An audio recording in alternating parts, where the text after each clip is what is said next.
I'm thankful to the crowd who are sitting here with so much of patience for so much of long time. People throughout India have travelled from their places and been here to make this a grand success. I thank you all from bottom of my heart. And I am so proud to represent that I am Jyotsna Lal Singh Naik, Banod. I hail from Banjara background and I proudly say that I represent my state, a gifted state by Sonia Gandhi, Telangana. Jai Telangana.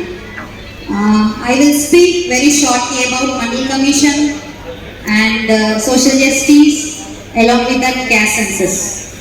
So we all know that Mandal Commission has been established in 1979 and the main motto of that justice is to focus on the downtrodden, the SCs, STs and backward classes which are supposed to receive the government support and who are not receiving that on time according to their population, according to their proportion, according to their percentage here which they are supposed to receive.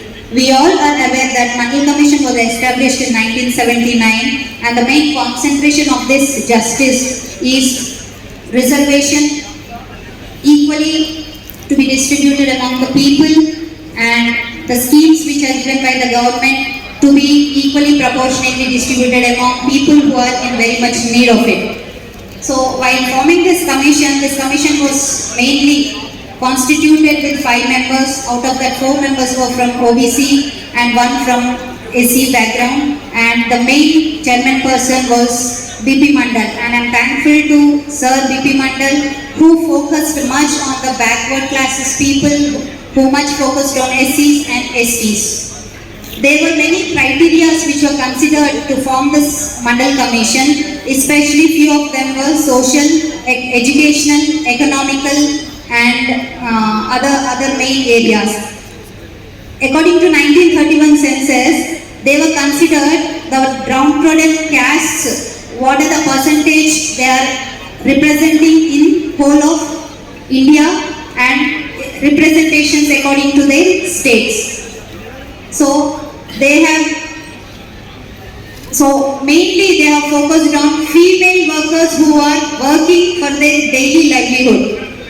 And they said that at least 25% of people who are living in, who are working for their livelihood should be there, at least 25%. But according to the data which I have taken, 2022 and 23 census data, 58% of Indian population, out of that, women workers are working for their daily livelihood and the percentage of Telangana stands as 48%. Next is population of Indian population who are getting married before the age of 18 or 17.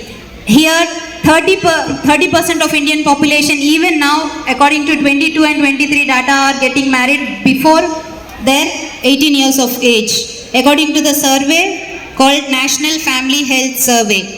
And the percentage stands for Telangana is 24%. Coming to education, what is the percentage of population who are not completely studying between the age group of 5 to 15? The percentage in India is 12 and the percentage stands as 22 in Telangana, especially 11 people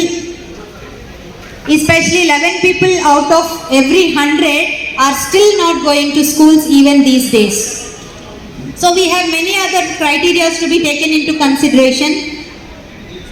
The second thing is people who are completed matriculations. Even now in whole of India, 11% of people who do not hold matriculation certificate and 44% stands as Telangana's population. My main findings out of this Mandal Commission and social justice is, I will take only 2 minutes of time to avail all the government schemes. The government organizations are considering their Aadhaar cards, their bank details, their LPG connection booklets, their physical handicap certificate, electricity bill, Pattedar passbook, certificates and vehicle registrations. People who do not have these certificates or these cards are still falling under below poverty line, which they are supposed to receive the schemes of government still they are not receiving. So there is main focus should be given to these areas so that every people who are supposed to receive the schemes should be received. And second thing is safety and security for the women should be given more priority. As there is a friendly policing, there is no safety and security given for the women. The laws are coming, but the crimes are still happening and repeatedly happening. KG to PG education should be focused along with the scholarship support, and observers in panchayats and municipalities should be kept because the funds should not be misutilized, and the focus should be given more on the government so that the deliverability of the government is given in proper way. Thank you so much.